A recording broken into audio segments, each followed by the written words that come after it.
Opa, começou, gente. Então, boa noite, mais uma vez. Boa noite. O nosso tema hoje, ele continua o que foi da aula da semana passada, né? Na semana passada a gente fez uma aula assíncrona, e aí tinha um capítulo que estava indicado desse livro do Jan Werner Miller, que se chama O que é o Populismo, né? Só que ele está disponível em espanhol. E aí a gente ficou hoje, né, nessa semana, conversar sobre o capítulo seguinte. Se eu não me engano, foi o capítulo 1 e o capítulo 2 que foram indicados, né? E É aí isso mesmo. hoje, então, a gente ficou de conversar sobre o capítulo 2. Vamos lá, Thiago?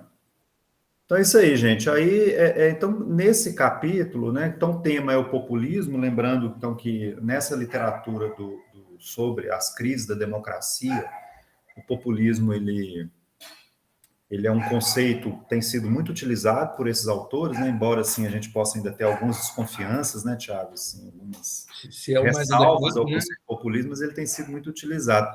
É até interessante, Thiago, eu vou até porque eu não sei se vocês estão acompanhando, gente, mas está tendo um encontro para refletir sobre a democracia. Você viu isso, Thiago? Não vi, não. As grandes lideranças mundiais estão participando Vi exatamente sobre sim. essa coisa dos riscos que a democracia está enfrentando. Você viu esse negócio? A cobertura foi até com Biden, né?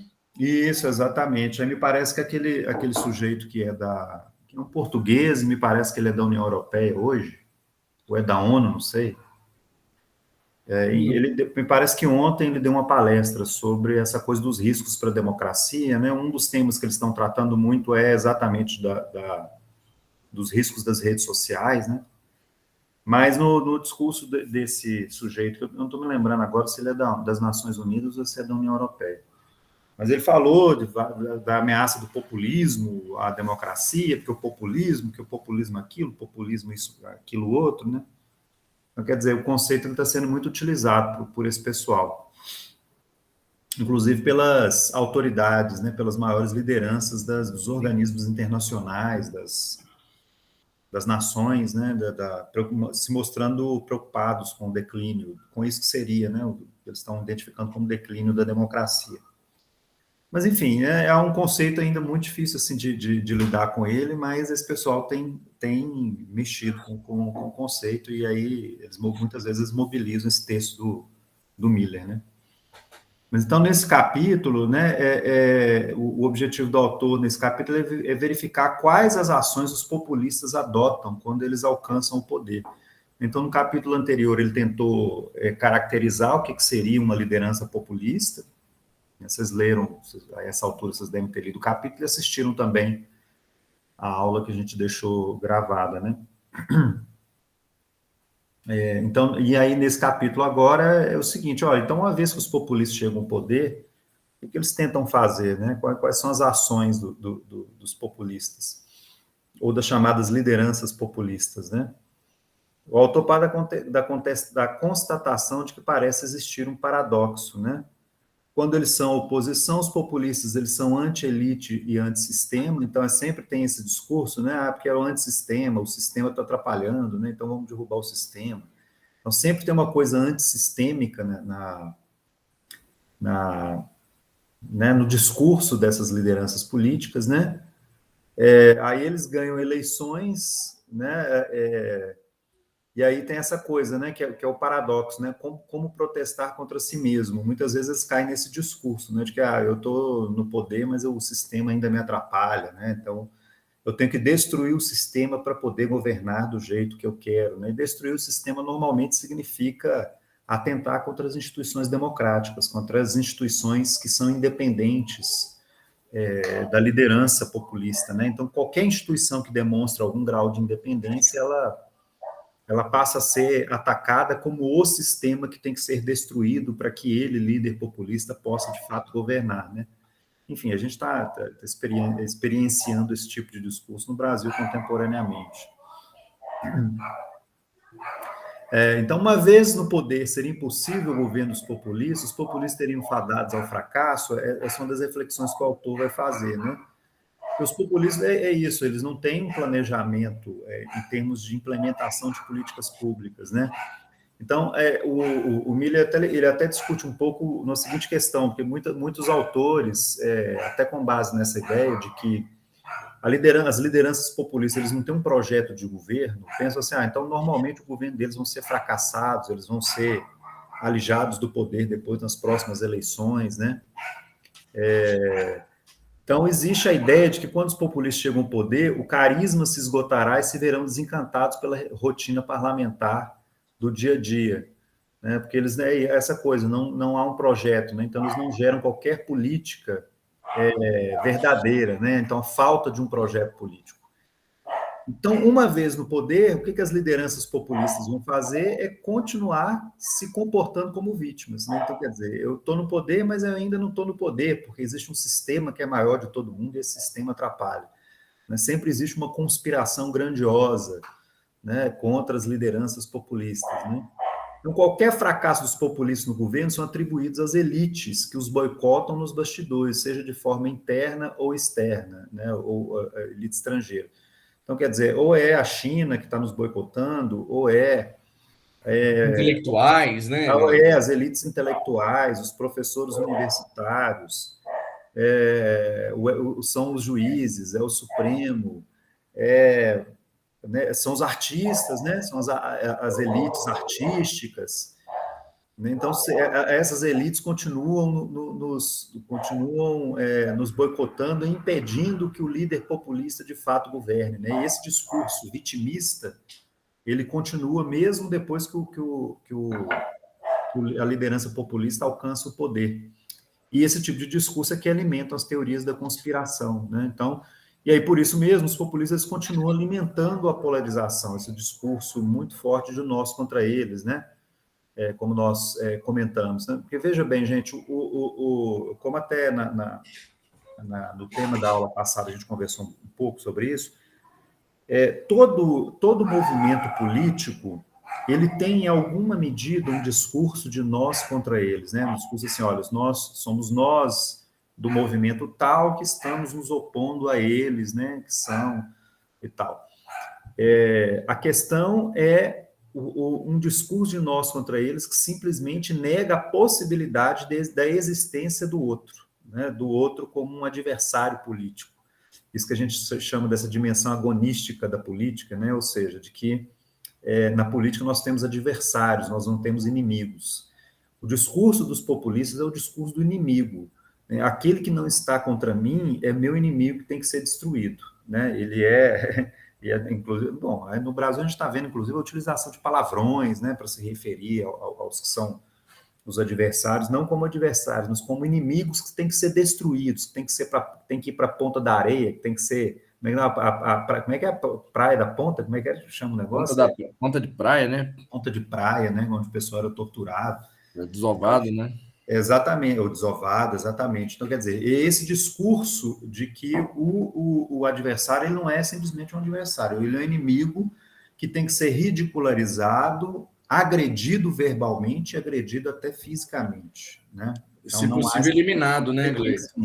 Ou eliminado, né? Ou eliminado fisicamente. Então, não há essa dimensão do reconhecimento de uma diferença entre nós e os outros, né? E o reconhecimento de que o outro, embora ele esteja errado, ele tem o direito a existir, né? Porque é isso que é a dimensão agonística que a gente fala na política. O outro, nós, enquanto movimento político, nós achamos que nós estamos certos, o outro está errado, mas isso não significa que nós queremos eliminar o outro. Né? O discurso populista ele é diferente, ele expressa a eliminação do outro como uma coisa normal, uma coisa rotineira, né? que é passível de acontecer. Né? Então, essa lógica maniqueísta de organizar a vida social, nós versus eles, povo versus elites, né? Então, essa dimensão que o discurso populista vai ter de tentar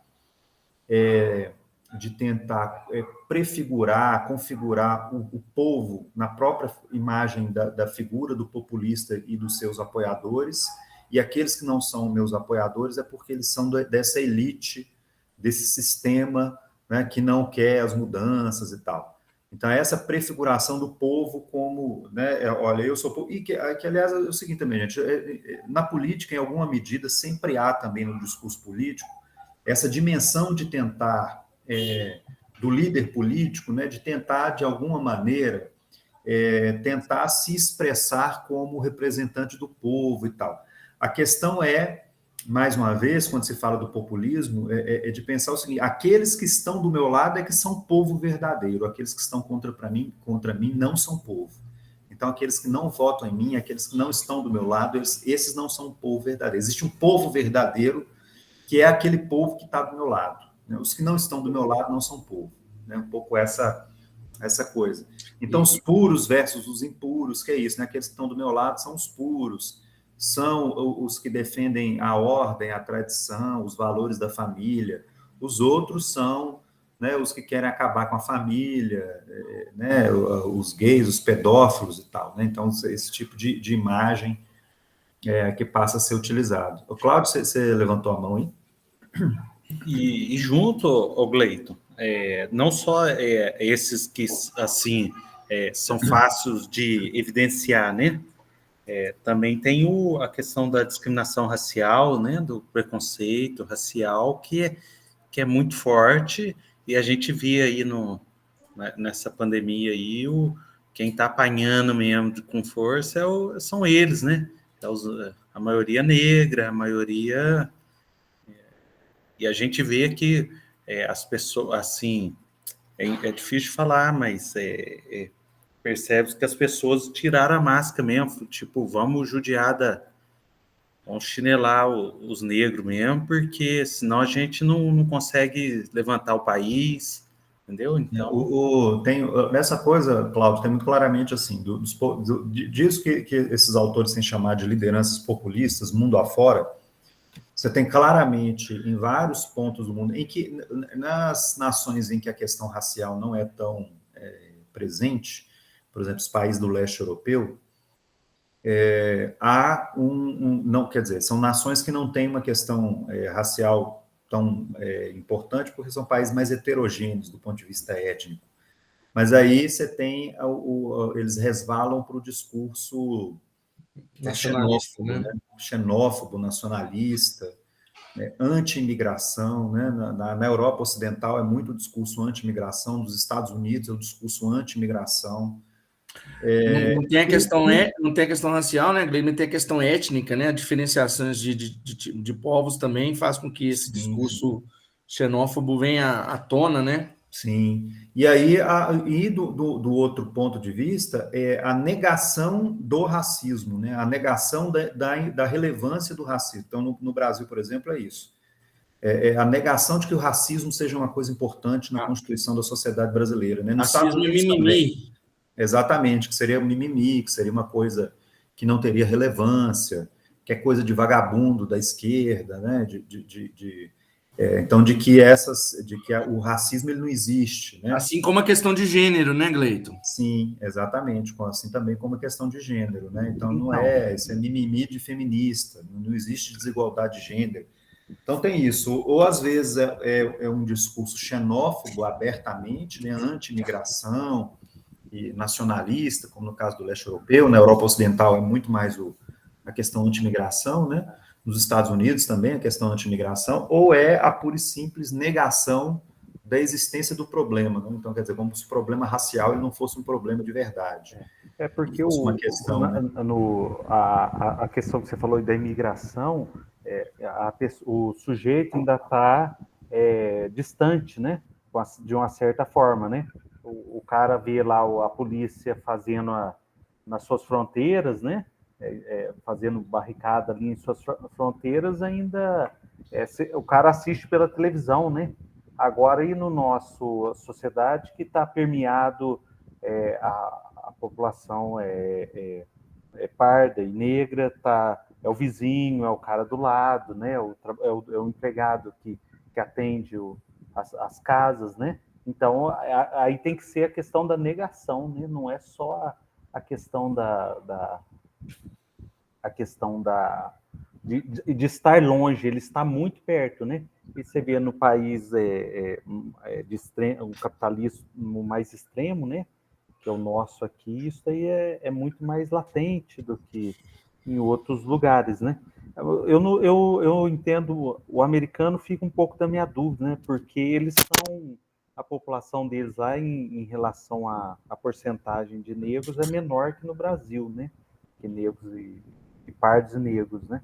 Mas você vê que lá é bem latente isso também.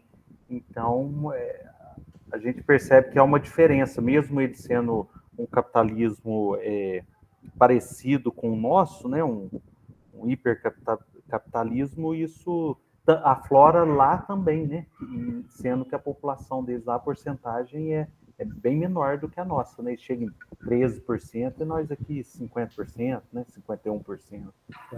Nos Estados Unidos, a questão racial, existem, né, teses de que a questão racial nos Estados Unidos ela é manifesta, no sentido do conflito racial, ele é expresso de maneira mais veemente, que nosso racismo seria uma espécie de racismo velado, que ele é acionado nas relações de poder para marcar distinção e lugar de mando, né? Então ele apareceria nas relações e de maneira sutil.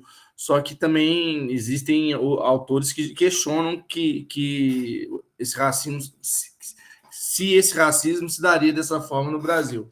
Já tem vários autores falando que a manifestação do racismo também não é latente, é um conflito manifesto de fato, e ele se expressa no que eles chamam de racismo estrutural, né? Na nossa questão, no Brasil, né? Que negros não ocuparem cargos de destaque nos postos de trabalho, acesso a serviços, a própria questão de como eles são tratados pelas forças policiais, né? Então já tem uma literatura que questiona, né, essa ideia de que no Brasil esse conflito racial seria latente, e sim de que ele é manifesto, que ele expressa sobretudo nisso que nós chamamos de racismo estrutural, que é cometido e perpetrado sobretudo pelas instituições.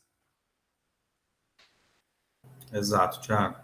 E no caso dos Estados Unidos, Cláudio, tem essa coisa eles até, porque aí há uma reação desses grupos, né, dessas lideranças populistas, contra as políticas de inclusão racial que foram implementadas, por exemplo, nos Estados Unidos nas últimas décadas, né? Aí é uma reação. Eles têm até eles costumam até utilizar uma expressão em inglês, né, que é o backlash, né? Assim, houve um avanço nas pautas de inclusão racial nesses países, e aí há uma reação, nesse backlash seria essa reação conservadora, patrocinada muitas vezes por essas lideranças populistas, contra essas políticas de inclusão, né? Então, com esse argumento de que a questão racial não seria uma questão importante, né? A gente tem visto isso no Brasil também, né? Isso está muito claramente também no Brasil, né? Mas então, essa ideia de um governo movimento, né? Então, quer dizer que é um governo que ele nunca para de se comportar como se estivesse fora do governo. Então, não há, gente, por parte da liderança populista, quando uma vez ele no poder, ele não tem qualquer sentido de moralidade pública, de universalidade pública, de nenhum sentido republicano, de trato da coisa pública de maneira impessoal, como a gente estaria acostumado a pensar no governo, né? Então, quer dizer, existem certos ritos, certos comportamentos que compõem a moralidade pública, né? Compõem aquilo que a gente chama do decoro público, que são necessários para a própria existência da vida pública, né? Então, aquela certa ideia de que o sujeito ele vai se comportar de determinada maneira, dentro de determinados protocolos exigidos por aquele que está revestido por um cargo público, né? Mas recentemente, né, Gleito? Oi, Thiago. Recentemente, o Queiroga, dando uma entrevista, né? Ele se porta de maneira extremamente deselegante perante os repórteres. Não tem uma falta de compostura, né? Falta de compostura.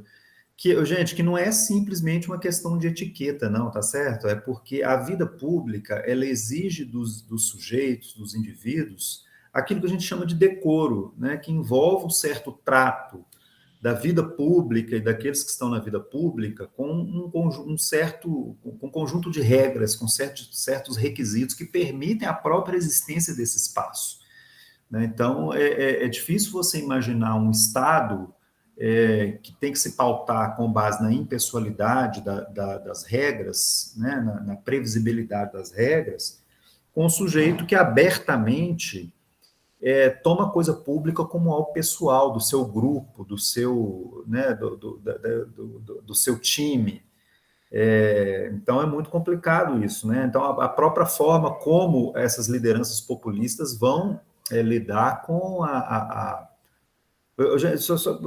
só para colocar uma questão, na verdade, em qualquer país civilizado, só a forma como o Bolsonaro se refere ao Dória já seria motivo para impeachment dele em qualquer país civilizado do mundo, tá certo?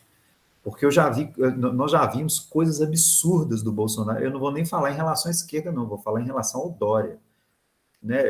Uma das declarações mais impressionantes do Bolsonaro foi numa live dele em que ele pede para a população, que o Dória tinha imposto lá a coisa do distanciamento, né, do fechamento do comércio e tal, no estado de São Paulo, e o Bolsonaro, numa live dele, ele pede para a população se armar para se revoltar contra esse tipo de situação. Então, vejam bem, a gente tem um presidente da República que pede abertamente uma revolta civil contra um governador eleito. Né? Isso existiu.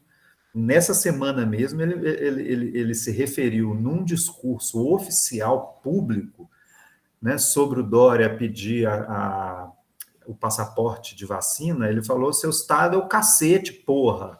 Né? Isso aqui vai até ficar gravado, mas eu estou simplesmente repetindo, gente, o que o nosso presidente da República disse. Tá certo? Não é falta de decoro, não é falta de decoro do servidor público Gleison Trindade. Exatamente. Eu estou só um exemplo da falta de decoro do nosso presidente. Estou simplesmente repetindo o que o nosso presidente da República disse, tá, gente? Então, assim, é muito complicado você ter uma situação de um Estado que funciona de uma maneira rotineira, com pessoas que não têm qualquer tipo de decoro público, de comportamento público compatível com o seu cargo.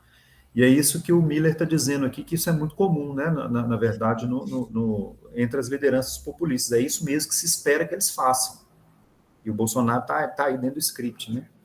É um governo que não entrega políticas públicas, muito pelo contrário, as desmontam e, em certo sentido, precisam sempre também mobilizar os seus apoiadores, né? É isso que ele está chamando aí de governo movimento, né? Então, ele sempre vive criando tensões, né? Sempre criando conflitos, e, em decorrência dessa falta de decoro, né, surgem os conflitos, né, Gleison? Exato. Essa conflituosidade em torno de determinados temas, para mobilizar os seus apoiadores, isso é uma tática muito previsível dos governos populistas que a gente está vendo aí também, né? Então, quer dizer, primeiro tem que ter a confusão com o STF, então com o STF, tal, não sei o quê. Não, é a urna eletrônica, não sei o quê, tal, não sei o quê. Aí agora virou da vacina, né? Vira e mexe, dá uma cutucada. Passaporte de vacina. Agora é passaporte de vacina. Né, e tal. Então, sempre tem que haver um ponto de conflito para demarcar o nós contra eles, né? Sempre tem que haver, né? Essa questão da criação de canais de comunicação direta com o povo, né? Então, quer dizer, essa ideia de que... Então, gente, é uma visão populista, é uma visão de desconstrução das instituições democráticas que fazem a mediação entre o povo e o Estado, né? A democracia, ela tem uma série de instituições intermediárias que fazem essa mediação, né? Então, são as instituições, muitas vezes as instituições antimajoritárias, como a gente diz, que são essas instituições que tentam filtrar, de certa maneira, aquilo que seria as vontades, as paixões do povo, da maioria, até para poder preservar os direitos das minorias, né? A liderança populista, ela quer romper com esses canais, né? Então, os partidos políticos, que seriam, por exemplo, uma dessas mediações, eles não têm nenhuma importância para a liderança populista, né? As instituições contramajoritárias, como os Supremos Tribunais, por exemplo, também serão atacadas, né? A própria imprensa profissional, que também faz, de certa maneira, esse filtro entre a opinião pública, né, e o contato com as lideranças, também será atacada e também será reduzida, né? Então, não é à toa que essas lideranças populistas elas vão utilizar intensamente das redes sociais como uma forma de ter um contato mais direto com o povo, sem passar pelo filtro do jornalismo profissional, né? Então, isso é também uma tática muito clara das chamadas lideranças populistas. Então, vamos lá. Aí, gente, o autor, então, ele vai elencar 3 ações sistemáticas, né, que são praticadas pelos governos populistas no poder. Primeiro, o que ele chama de colonização, que seria o aparelhamento do Estado, ou seja, colocar em funções chaves pessoas que são de sua confiança. Então, não há nenhuma noção, nenhum respeito, e isso se dá de maneira aberta, declarada, né, de colocar os seus nos postos do Estado, né, para se proteger, né, para se proteger, para proteger os seus e para perseguir os adversários, vistos não como adversários, mas como inimigos. Ô, Gleito, Opa, interrompendo, a gente está falando aqui você falou do aparelhamento do Estado. Eu li uma vez sobre a questão do reitor lá, que é ele pode até ser uma pessoa externa à comunidade acadêmica da Unifal. Pelo que eu li lá, que eu me lembro da época, acho que era isso, né? O que não atrai é porque o cara fica só com a CD, né? Aí os amigos da turma, assim, os próximos dele lá, que é Brasília e Rio de Janeiro, no caso do Bolsonaro, não queria vir por causa de uma CD, né?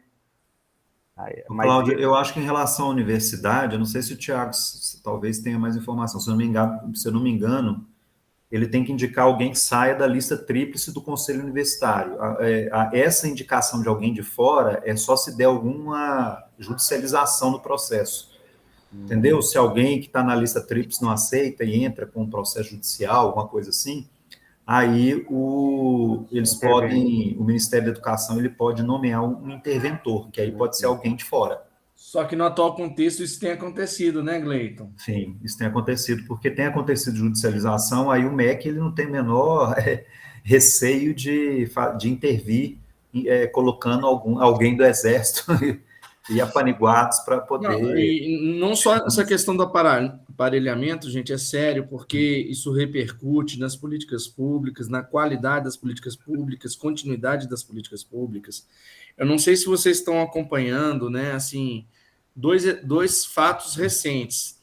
A questão da tentativa de intervenção do governo na elaboração da prova do Enem, com questões que são de arrepiar o cabelo, né? Inclusive colocando gente da Polícia Federal dentro do INEP, e um episódio que está envolvendo a CAPES, que é responsável por avaliar a pós-graduação, né? A pessoa que foi nomeada para a CAPES é uma pessoa completamente desqualificada para estar naquele posto. É uma pessoa que não tem uma formação acadêmica sólida, sequer uma formação enquanto pesquisadora.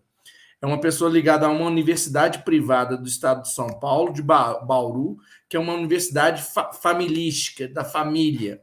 E essa pessoa é ligada ao ministro da Educação.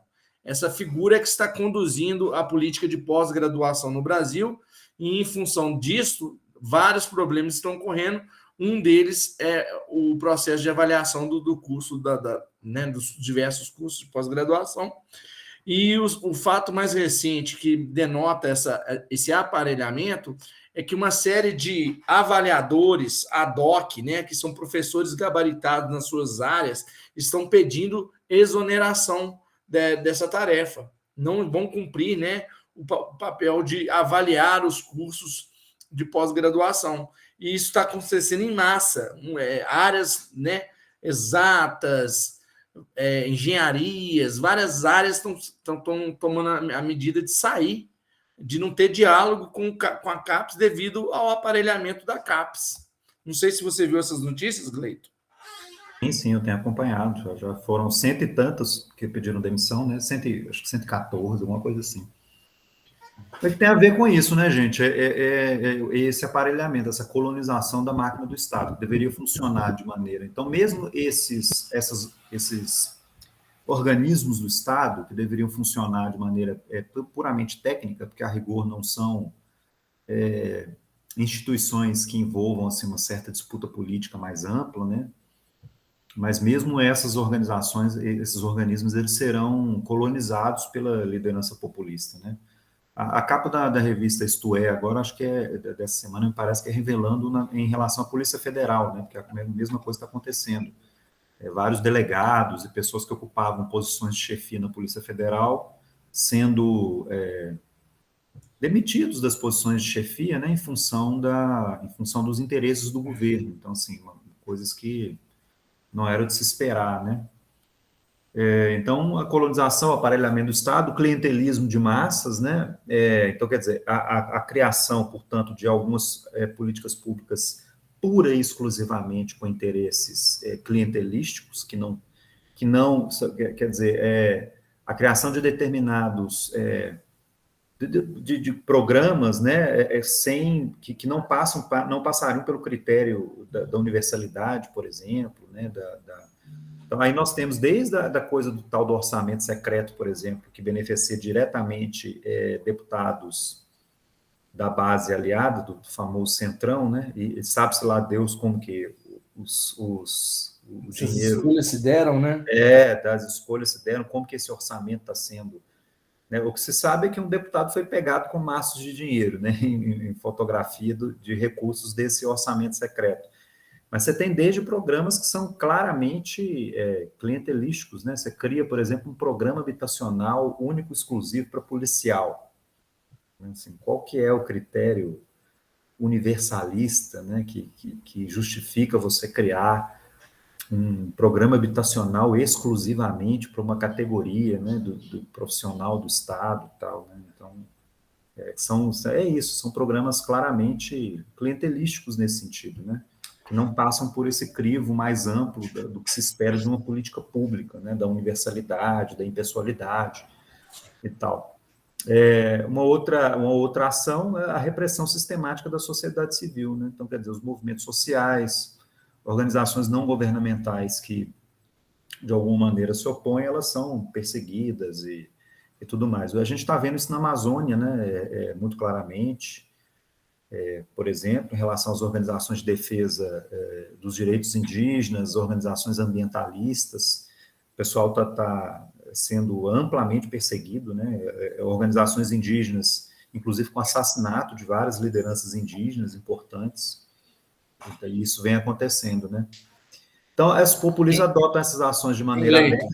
Oi? Só um exemplo também importante de como essa repressão à sociedade civil se dá também a partir do momento que, por exemplo, nós temos no nosso arcabouço institucional a definição de que várias políticas públicas têm a participação social garantida.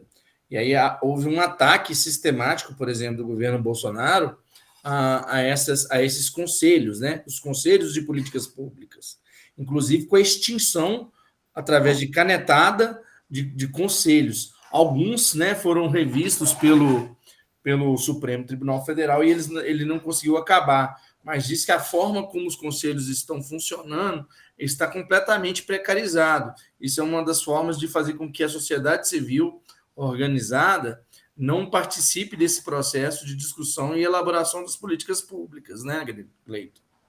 Exato. Então, é isso, né, gente? Mas aí é interessante isso, né? Os populistas adotam essas ações de maneira aberta, porque eles sempre vão justificar dizendo que eles estão fazendo isso em nome do povo. Né? Então, assim, cento e tantos profissionais, pesquisadores da CAPES pediram demissão, porque a CAPES está toda organizada, está toda aparelhada. Não, mas é isso mesmo, tem que fazer isso mesmo, é porque esses profissionais eles eram de esquerda. Né? Então, é pau na esquerda, tem que acabar com esses esquerdistas. Então, tudo será justificado a partir disso. Qualquer coisa, qualquer tipo de ação. Né? Um policial federal lá apontou que está tendo desvio de verba ou alguma conduta incorreta de algum apoiador nosso, não, então tira lá esse policial federal, porque aposto que esse policial federal é esquerdista e tal, não sei o quê.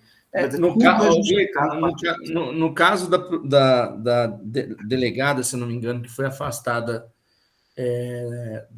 da PF, né, do cargo que ela exercia da PF, envolvia a questão da extradição daquele Alan dos Santos, lá, né? Do Alan dos Santos. Diz que o ato que ela fez é um ato de ofício, Gleito, que ela tem que fazer. Entendeu? Não era obrigatório, nem... né? É um ato obrigatório em decorrência de função do cargo. Entendeu? Ela não poderia deixar de fazer, adotar o procedimento que ela adotou. Aí ela é demovida do seu posto, né? Que provavelmente ela deve ser uma esquerdista, né? Tudo se justifica a partir disso, né? É porque é esquerdista, é comunista, enfim, tudo. Ou elite, né? Qualquer questão é justificada a partir desse tipo de argumento.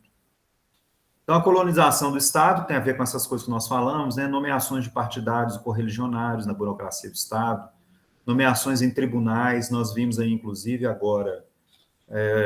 terrivelmente evangélico, né? Terrivelmente evangélico, né? Que aí, mais uma vez, gente, a questão não é ser terrivelmente evangélico, a questão é ser terrivelmente capacho. Eu acho que nunca na história republicana brasileira foi tão aberto e descarado o fato de alguém estar no Supremo Tribunal Federal por ser apaniguado do presidente da República. Acho que isso nunca foi tão descarado, né? A ponto do sujeito, depois da sua nomeação, e comemorar com o próprio presidente e com a sua esposa, né? Isso é inédito na história. E até porque tem processos que ele vai julgar que envolvem a esposa do presidente, né? Exatamente. Então, assim, ele ir comemorar com a esposa do presidente, isso aí é inédito, isso nunca aconteceu. Mas aí agora acontece à luz do dia, né? E sempre vai ser essa desculpa. Não, pode porque é alguém meu lá para lutar contra as esquerdistas e tal. Então, quer dizer, sempre terá esse tipo de justificativa, né?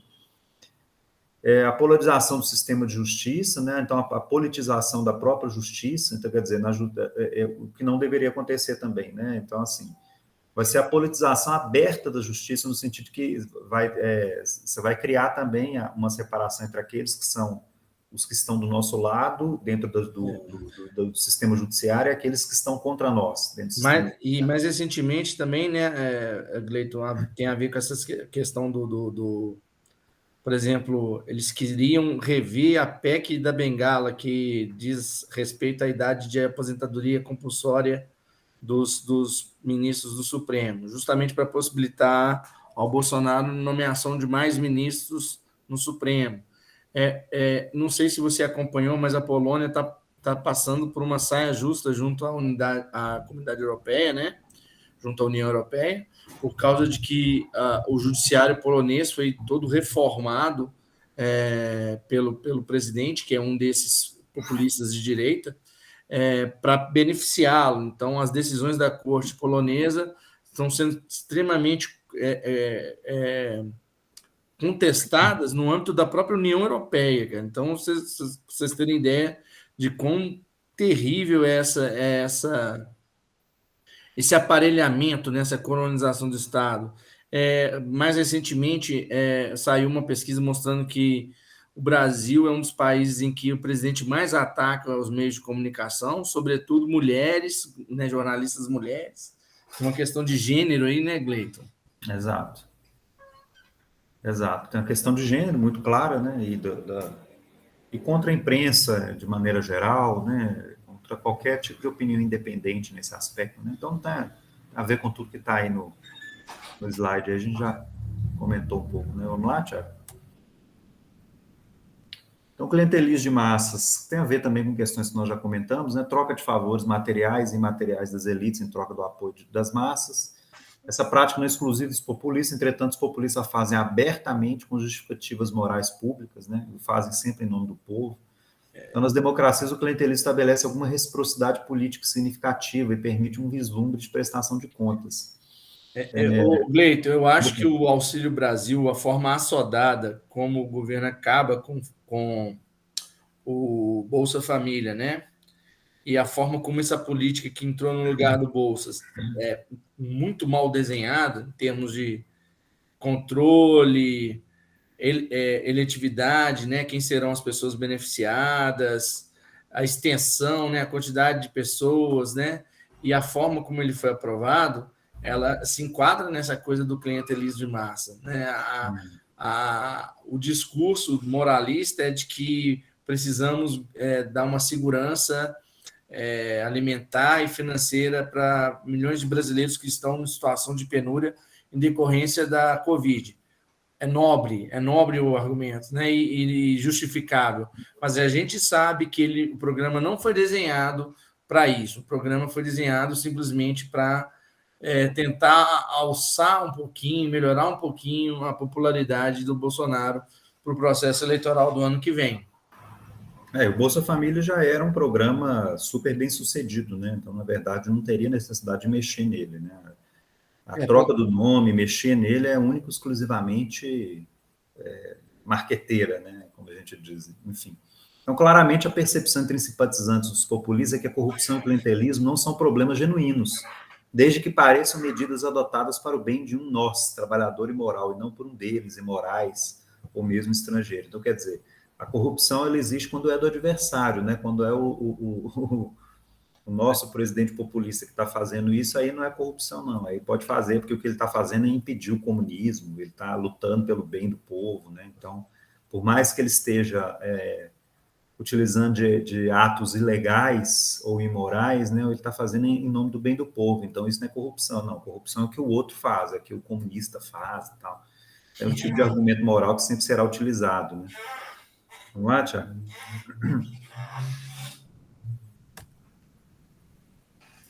Os liberais também, além de denunciar os escândalos de corrupção, precisam mostrar para a grande maioria da população que a corrupção populista não compensa nenhum benefício, que a falta de responsabilidade democrática, no longo prazo, cria uma burocracia disfuncional e o declínio do Estado democrático de direito prejudicará a todos. Né? Então, isso aí é o que nos aguarda no pós. Isso, né? Exatamente.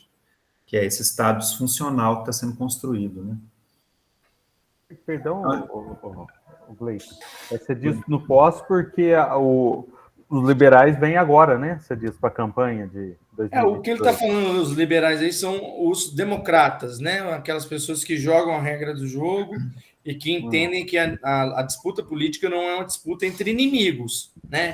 Que a oposição é tolerada, a liberdade de expressão, de oposição, de associação está garantida. Então, quando ele está usando o termo aí, liberais, é nesse sentido, né?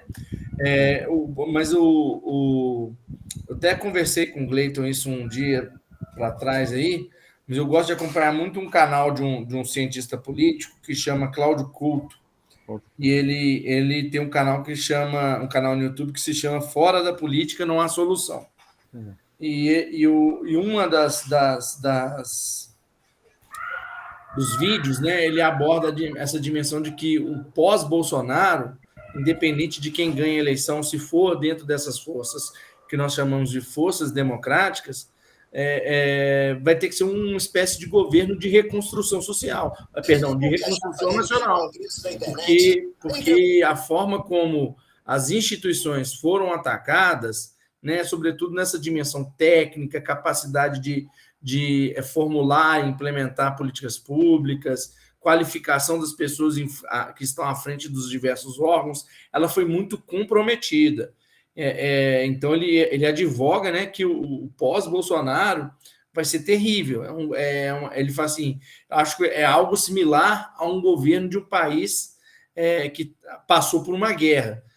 Não é o caso nosso da dimensão material de destruição de cidades, etc., mas ele fala em termos de recuperar a capacidade do Estado, da máquina do Estado, das burocracias, da elaboração e implementação de políticas públicas. Então, o pós-Bolsonaro vai ser muito grave para a gente. Gleiton? Até coloquei aqui no chat aqui o link, gente, do Fora da Política Não Há Salvação, do Cláudio Couto, que o Tiago estava citando aí agora, que é muito interessante acompanhar esse canal no YouTube, tá? Que é de um cientista político importante, né, Thiago? E também convidando sempre cientistas políticos importantes. Eu acho que o Ranulfo vai estar com ele amanhã, né? Todo sábado é o inédito, né? Aí acho que amanhã o meu orientador, o professor que foi meu orientador, caso vocês queiram conhecer ele, professor Carlos Ranulfo Melo, ele vai estar falando um pouquinho lá com o Cláudio Couto. E tem vários outros que as gravações estão lá no canal, tem vários temas muito importantes, gente, muito interessantes também, vale a pena dar uma olhada. Então, aí a questão da representação sistemática da sociedade civil, como nós já comentamos também, né, atacar ou suprimir a sociedade civil não é uma prática exclusiva dos populistas, mas para eles a oposição a partir da sociedade civil cria um problema moral e simbólico específico, potencialmente prejudica a sua reivindicação de ser os únicos representantes morais do povo. Então, de deslegitimar a sociedade civil de maneira geral, movimentos sociais, né? Então, movimentos feministas são deslegitimados, movimentos gays são deslegitimados, movimentos ambientalistas são deslegitimados. A gente pode lembrar que teve várias acusações gravíssimas, né, que não tiveram nenhum tipo de comprovação e não tiveram nenhum tipo de punição depois, né, gente? Porque a gente sabe que no âmbito do governo, do Estado, você como ministro, você fazer acusações levianas que não se comprovam e não ser punido depois, isso é um problema grave, né? Nós tivemos, por exemplo, um ministro do meio ambiente, aquele que queria queimar a Amazônia toda, né? O Salles, né? Que foi, inclusive, a Polícia Federal investigando ele por associação com crime de exportação ilegal de madeira da Amazônia, né? Então, para vocês terem ideia do nível da coisa.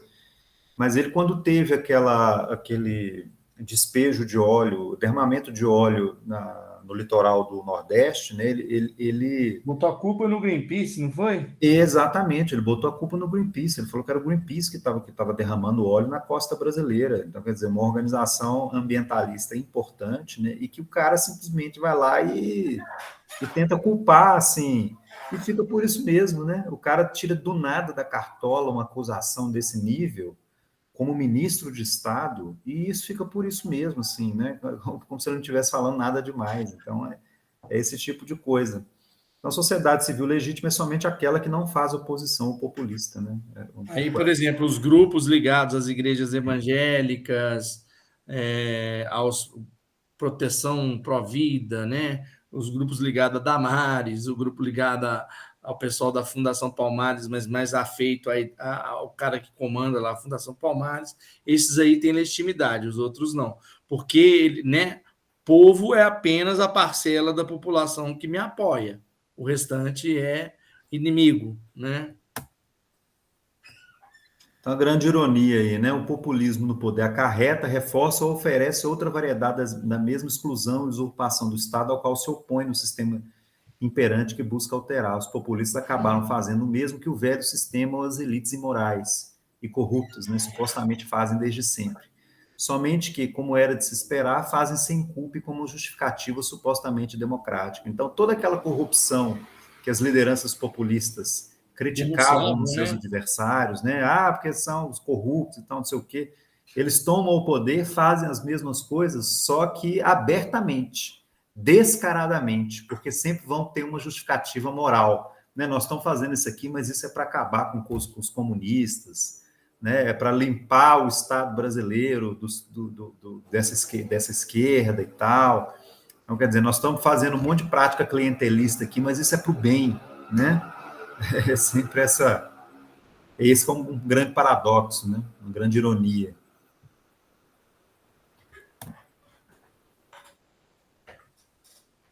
Ele vai se perguntar, então, né? O populismo no poder equivale à democracia antiliberal?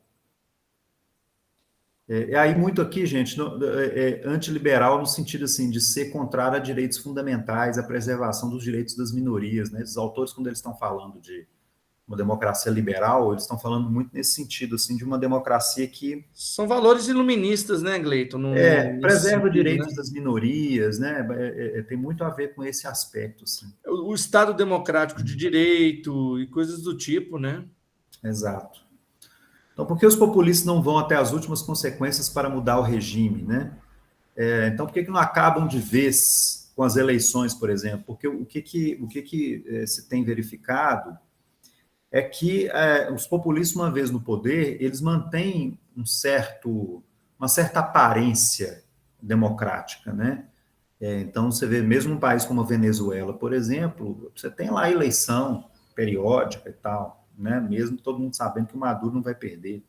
Na Rússia, a mesma coisa, com o Putin, né? Então, isso quer dizer, você tem uma... Por que eles não acabam pura e simplesmente com isso, com tudo, né?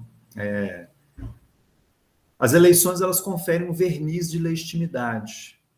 Então, há sempre a desculpa. Então, assim, a oposição pode criticar a liderança populista, mas ele sempre vai poder tirar a carta da manga de que aquilo é resultado das eleições, portanto, é resultado da vontade do povo, né? O que eles vão fazendo é que eles promovem mudanças incrementais nas leis, né? Exercem pressões sobre os meios de comunicação tradicionais, realizam esses ataques à sociedade civil, então eles vão criando, na verdade, um ambiente hostil à oposição e qualquer grupo opositor, né? Sem precisar necessariamente acabar com esse verniz do que seria uma democracia, né? Então, eles não vão simplesmente acabar com as eleições, eles vão transformar, né, as condições institucionais mais amplas para que a oposição não tenha condições de fato ganhar, né? Isso que seria uma situação definidora do que é a própria democracia, né? Numa democracia tem que ser possível a oposição ganhar, né? E o que essas lideranças populistas vão fazer é inviabilizar essa possibilidade.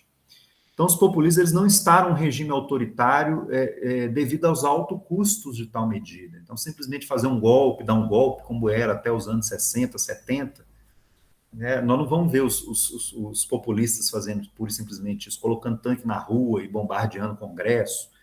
Né? Esse tipo de coisa não é vislumbrada mais atualmente. Né? As lideranças populistas elas vão destruindo a democracia mais lentamente e internamente a ela própria. Né? Então, você teria um alto custo de simplesmente implementar um regime autoritário, você teria a perda da credibilidade internacional, você teria o prejuízo nas relações comerciais com outros países, né? Simplesmente implementar uma ditadura ou não realizar eleições, isso pode trazer prejuízos, né, para as nações na sua relação internacional, uma série de coisas, né? Então, para o Miller, é um equívoco considerar os governos populistas como democracias antiliberais, né? São regimes que têm eleições, mas não respeitam o Estado de Direito, sobretudo o sistema de freios e contrapesos, né? Ou seja, essa autonomia, essa independência das instituições do Estado para controlar o próprio governo. Então, eles não respeitam isso que os americanos chamam desse sistema de checks and balances, né? Que seria esse sistema de freios e contrapesos na visão lá do Montesquieu, de instituições que dividem o poder e equilibram os poderes entre elas, né? Então, o populismo ele causa danos à democracia que são muito claros, ele oprime as minorias, ele viola direitos fundamentais, né? Portanto, nesse aspecto, o populismo ele é antiliberal, né? Ele nega o conflito como algo inerente à política e à própria democracia, então tem a ver com aquela dimensão agonística que a gente estava falando, né? Ou seja, de acreditar, portanto, que aquele que é o meu adversário, ele é um inimigo que tem que ser eliminado, né? Ele não é um adversário que pode ser derrotado, mas nunca eliminado, né? Que seria a ideia, então, democrática da própria política nesse aspecto.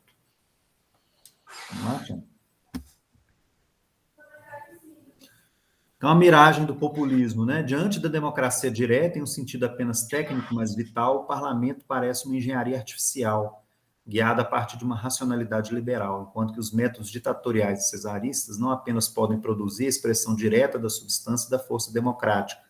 Então, é essa ideia populista, gente, de eliminar qualquer intermediário entre o povo e ele, líder populista, né? Então, o parlamento também como um corpo intermediário, né, entre a liderança populista e também como um sistema de contrapeso contra o poder executivo, né, do líder populista, ele também é atacado.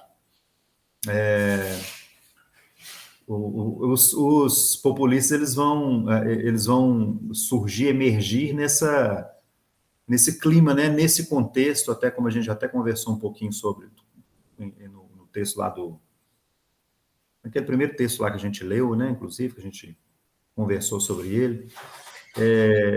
O populismo ele emerge muito nessa situação em que as eleições elas perdem um pouco da importância, né? Há um certo descrédito em relação às eleições, né? Parece tudo muito igual, né? Exatamente, os partidos políticos parecem muito iguais, exatamente.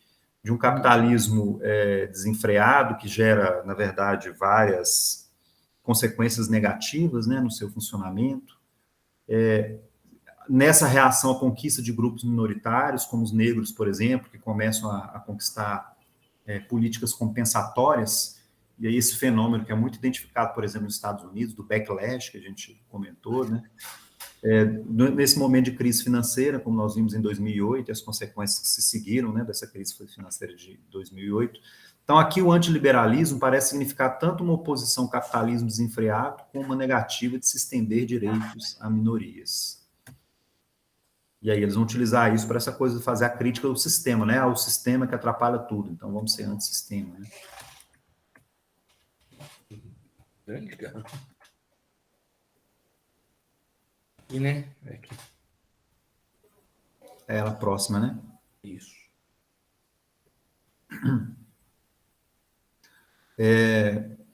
Então, ele faz um comparativo aí também com os democratas antiliberais do século XIX e XX, né?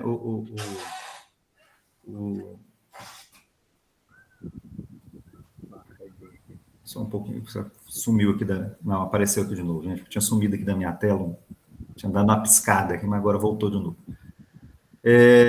Então, não necessariamente expressa uma contradição, partidos democratas e cristãos na Europa, né? Associação do liberalismo ao individualismo, associação do liberalismo ao materialismo, associação do liberalismo ao ateísmo. Isso eles estão se referindo aos partidos conservadores, né? Aos partidos conservadores, os ditos democratas antiliberais no século XIX e no século XX, né? Quer dizer, movimentos que eram antiliberais, também antiliberais, mas que tinham características que eram diferentes do que nós temos com os populistas hoje, né?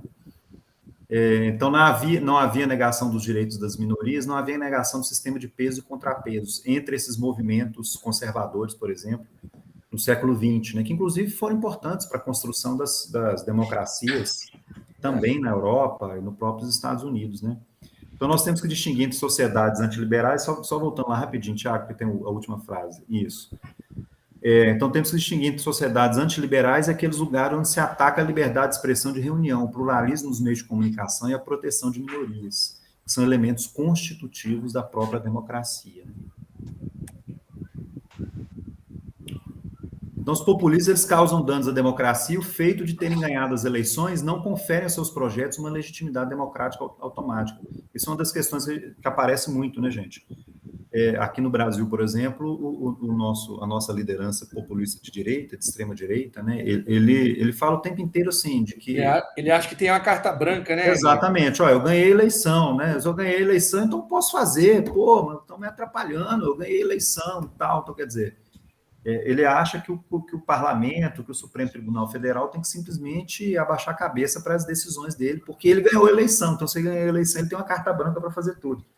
E, mais uma vez, a gente sabe que quando nós estamos falando do poder público, não se trata disso, né? Porque aquele que ganha eleições, ele continua submetido a leis, né? Não é que ele pode fazer pura e simplesmente passar por cima de tudo, né? Isso não existe, né? O rule of law é válido, né, Gleito? Exatamente, ele continua sobre o império da lei, né? Então, esse desejo, uma ditadura da maioria, de que as minorias têm que se curvar à maioria aquela, né, que o elegeu e tal. Então, a vinculação de anticapitalismo, nacionalismo cultural e política autoritária. Então, o populismo é um governo autoritário, mas ele não é uma ditadura propriamente dita, porque ele não rompe plenamente com esse verniz democrático, né, que a gente tinha comentado. Então, segue sendo perfeitamente possível manifestar nas ruas, publicar blogs, fazer crítica, né, ou fundar um novo partido. Só que o jogo está sendo manipulado, mas não é impossível, né, ainda, ganhar uma eleição com base na crítica aos populismos no poder. Então, talvez uma designação como democracia defeituosa seria mais apropriado, né, na visão do Miller aí, né, sobre essa questão. E a defesa da democracia, né, nesse contexto de emergência das lideranças populistas, requer reconhecer que nem tudo está bem na democracia, então perceber que sim, a democracia ela tem problemas, né, as nossas democracias têm problemas, maior inclusividade, participação e representatividade dos interesses dos grupos socioeconômicos menos favorecidos. Então, quero dizer, a democracia ela tem, para retomar até uma célebre expressão do Bob, né, Tiago, ela tem que cumprir certas promessas, e uma promessa fundamental da democracia é, de fato, melhorar a vida das pessoas, fazer com que as pessoas tenham uma vida decente, né, de que os pais tenham a esperança de que seus filhos tenham uma vida boa, né, porque, de fato, é muito difícil manter um regime, né, que não garante que não garante aos adultos que os seus filhos terão uma vida boa, né, então é complicado isso, né. E aí a democracia, nos últimos tempos, não tem promovido a melhoria e o bem-estar social que ela promoveu, por exemplo, no primeiro cartel, né, ou melhor, na primeira metade do século XX, né, Gleito?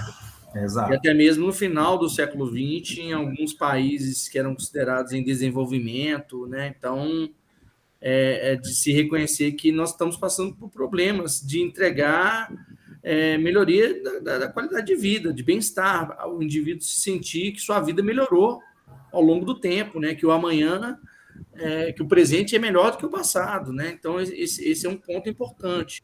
Reconhecer isso é um passo importante para poder superar essa crise, né? Exato. Tem a ver, então, com esse último tópico, a queda da qualidade de vida e do bem-estar social, né, que é claramente uma ameaça à democracia.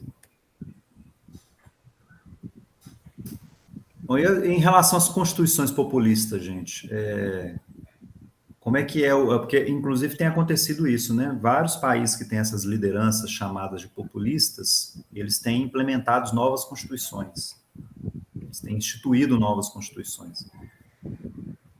Então, as constituições populistas, uma contradição em si, os populistas eles são contrários aos valores do constitucionalismo moderno.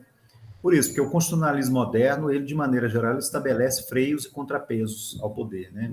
Essa divisão dos poderes, de modo a garantir um equilíbrio entre os poderes e evitar, né, a concentração de poder em um poder específico. Os populistas são contrários a isso, né? Eles desvirtuam a ideia de vontade da maioria, porque a ideia da vontade da maioria é sempre a maioria que os apoia, né? E uma maioria vista como algo que pode passar por cima e desrespeitar os direitos das minorias. A ideia é de ditadura da maioria, né, no limite, né? Ditadura Exato. da maioria, no sentido que a maioria cabe tudo, a minoria tem que se curvar ou sair do país. Exato. E o constitucionalismo moderno, uma das bases fundamentais dele é a defesa dos direitos das minorias, né? Então, se opõe ao sistema de freios e contrapesos, são contrários a proteger os direitos das minorias, como nós já comentamos, são contrários aos direitos e liberdades fundamentais, embora muitas vezes utilizem uma visão, a palavra liberdade, né, de maneira muito equivocada, né, assim, é a nossa liberdade de... Eu prefiro morrer do que perder a minha liberdade. Quer dizer, uma ideia de liberdade fora de contexto, né? Que é uma liberdade absoluta do indivíduo que não respeita o grupo. É um indivíduo que, inclusive, se você for pensar bem, ele não está imerso em nenhuma sociedade, né, Gleito? Exatamente. É uma concepção vazia, né? Atomística do indivíduo. Atomística, né? Totalmente. É como se o indivíduo fosse livre em si mesmo e não na sua relação com a comunidade a qual ele pertence, né? E, portanto, numa comunidade ao qual ele tem responsabilidades e deveres, né, gente? Porque a liberdade do indivíduo, ela impõe também deveres e responsabilidades desse indivíduo em relação à sua comunidade, né? Então, isso é um ponto importante. Porque, em última instância, é essa comunidade que reconhece ele próprio como indivíduo, que tem direitos, né? Então, são contra procedimentos e instituições democráticas, é aquela questão que a gente está falando. Então, não tem moralidade pública, não tem impessoalidade, não tem a lei funcionando de maneira impessoal. São afeitas a essas relações diretas com o povo, né?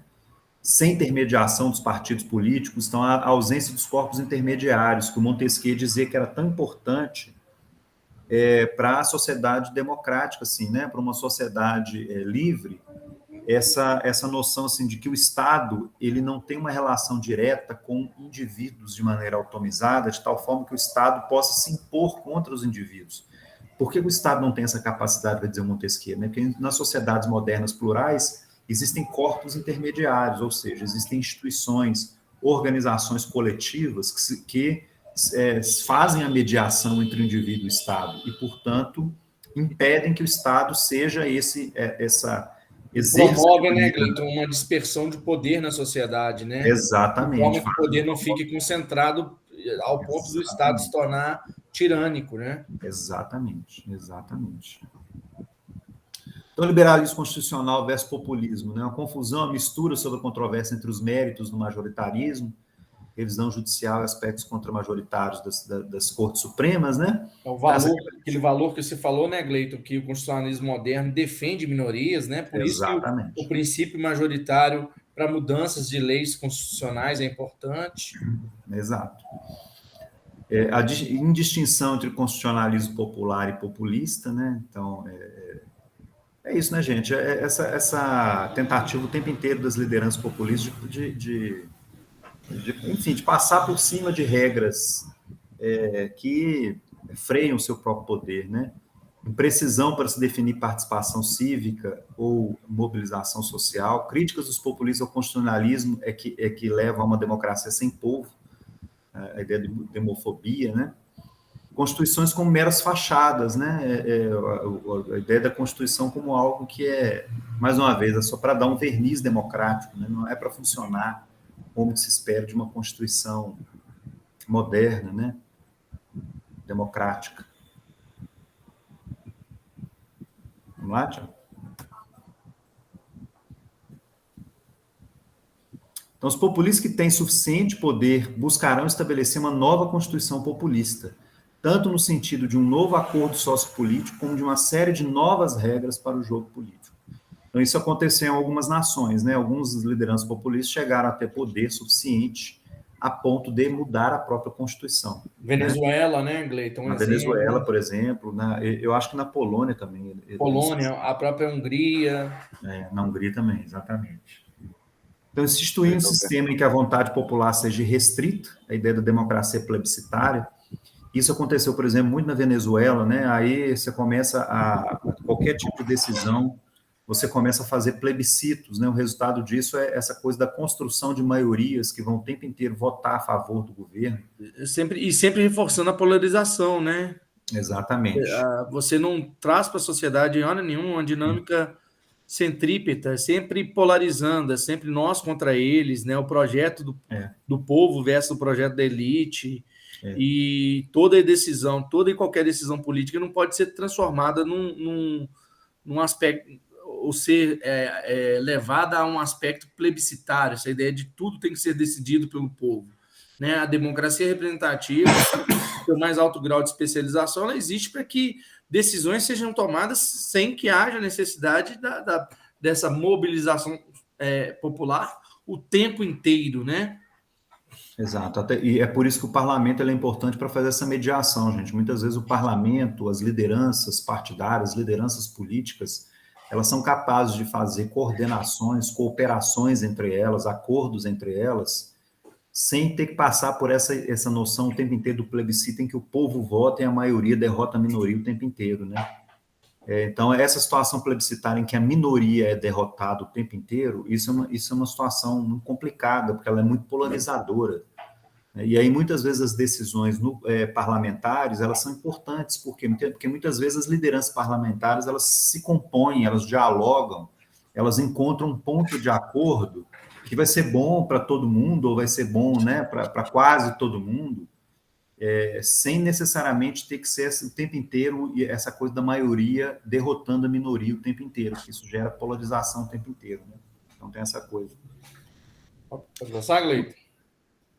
Acho que pode, porque a gente já tem os elementos que são tidos, nós já abordamos.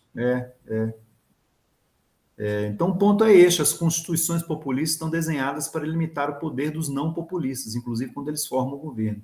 O conflito, então, é inevitável. A Constituição deixa de ser um marco de referência para a política, a ausência de pluralismo e proteção às minorias, e, em seu lugar, se converte em um instrumento meramente partidário para capturar o sistema político. Então, por acaso, o povo não deve se dizer nunca nós somos o povo? Né? Aí eu tenho um esqueminha. No nosso caso aqui, você diz o partidarismo, né? Tratando o populismo como o populista como um partido em si. Entra essa personificação o partido sou eu, que da gente está ocorrendo aqui, onde eu for, o partido vai se sujeitar a mim. Na verdade, Cláudio, envolve, na verdade, uma deslegitimação do próprio partido político. O Miller até ele chega a tratar dessa coisa. Normalmente, as lideranças populistas, eles não se identificam com o partido político, assim. Não há uma construção partidária, assim, né? O que há é o líder populista. O partido dele em si, normalmente, não tem importância nenhuma. Ele não precisa se sujeitar. Porque um partido político organizado envolve o fato de que a liderança que está dentro do partido político ele tem que dialogar com aqueles que estão dentro do partido, né? E o populista ele não quer fazer isso. Ele não faz isso. O partido, para ele, é meramente Bolsonaro se filia a partido porque a lei eleitoral exige. Exatamente. A verdade é essa. Ele não dialoga com ninguém dentro do partido, não existe isso. O partido não tem importância. Ele é uma figura tão tosca que ele não conseguiu articular um partido. Ele não se interessa também, né, Tiago? Não se interessa também. Porque aí, gente, um partido político envolve o fato de que, por mais que você seja a liderança mais importante do partido, você tem que discutir e dialogar com outras lideranças internas. Os partidos políticos muitas vezes têm disputas, muitas vezes não, eles têm disputas internas, né? E isso você tem que dialogar, você tem que ceder. O Bolsonaro, quando ele estava no PSL, porque eles ganharam a eleição, as primeiras disputas que tiveram dentro do PSL, ele pulou fora. Ele não aceita esse tipo de coisa, de dialogar, de tentar compor de alguma maneira. Isso não existe. Apareceu o primeiro conflito, ele pulou fora. Ele não aceita o conflito. Tá? Esse elemento aqui que a gente está mostrando para vocês tem a ver com aquilo que o Gleito estava chamando a atenção, de que na democracia é comum que na disputa os grupos reivindiquem para si a ideia de ser um representante do povo. O discurso ele vai existir, mas uma vez que você ganha o poder, você não é apenas o representante de um segmento, né? Você deve governar para todos. E aí esse slide ele mostra um pouquinho dessas dimensões da democracia, né?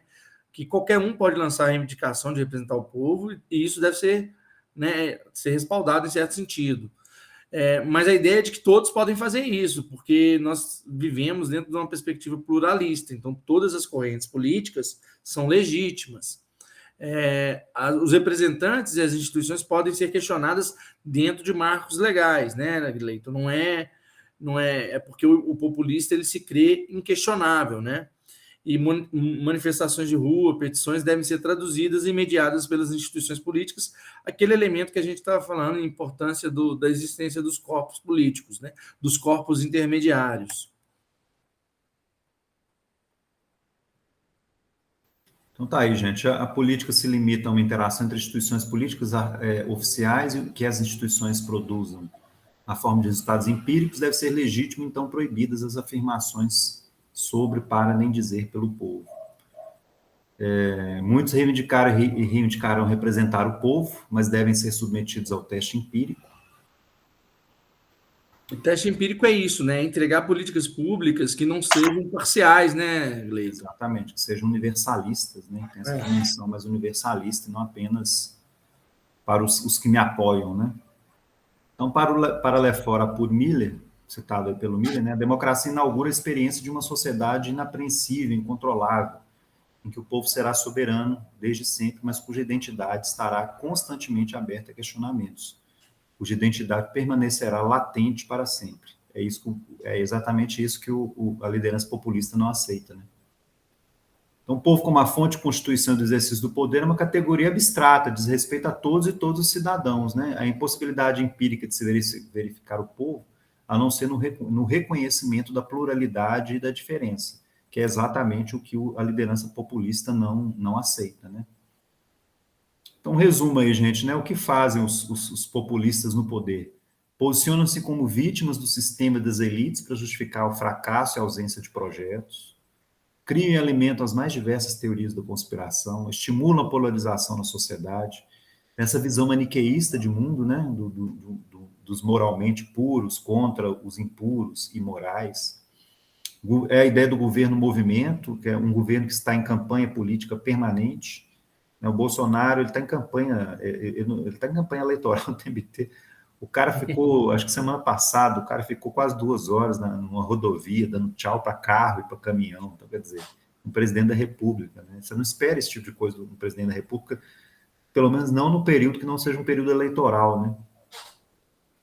Então, criam canais de comunicação direta com o povo, aparelham o Estado, praticam um clientelismo de massa, nesse legalismo discriminatório que nós comentamos, reprimem sistematicamente os movimentos sociais e a sociedade civil.